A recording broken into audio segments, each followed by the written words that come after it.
They never told us it would all happen in one day. Climate change was meant to be like boiling water, not like turning on the goddamn stove all of a sudden.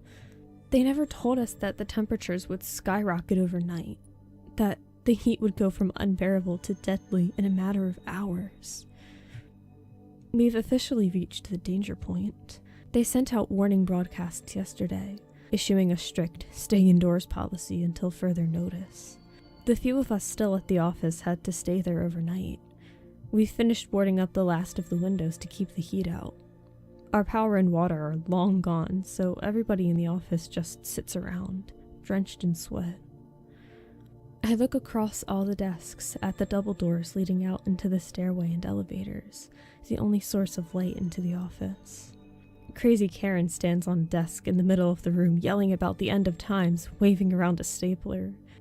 Her already wild disposition, and the intense heat, has turned her into even more of a lunatic. Fat Andy passed out in the break room hours ago. We're not sure whether from a heart attack, stroke, diabetes, or heat. I think Marie has decided that she wasn't gonna die in here with us assholes long before now, and now she seems to be acting on it. Hardly anyone tries to convince her to stay indoors as she approaches the office doors.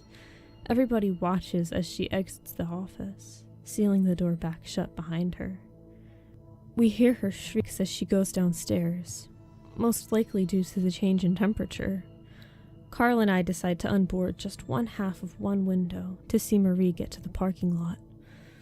We stand to the sides of the window so as to avoid direct sunlight and watch as Marie makes it out of the building. Her shoes melt off in her first 3 steps. As soon as her bare feet touch the tarmac, she falls screaming to the ground. The last dry parts of her hair catch fire, burning right off.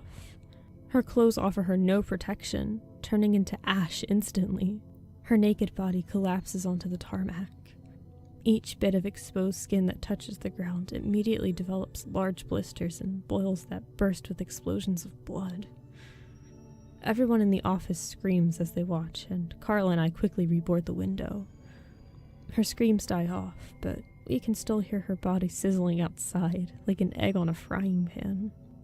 Everyone freaks out, particularly Karen, and everyone begins shouting and bickering with one another. I solemnly watch them when I realize we don't have much time left. I let them fight after looking over and seeing that the sun has been moving, that the beam of sunlight in the hallway outside the office has been creeping toward us, and has now begun melting the plastic of the office doors.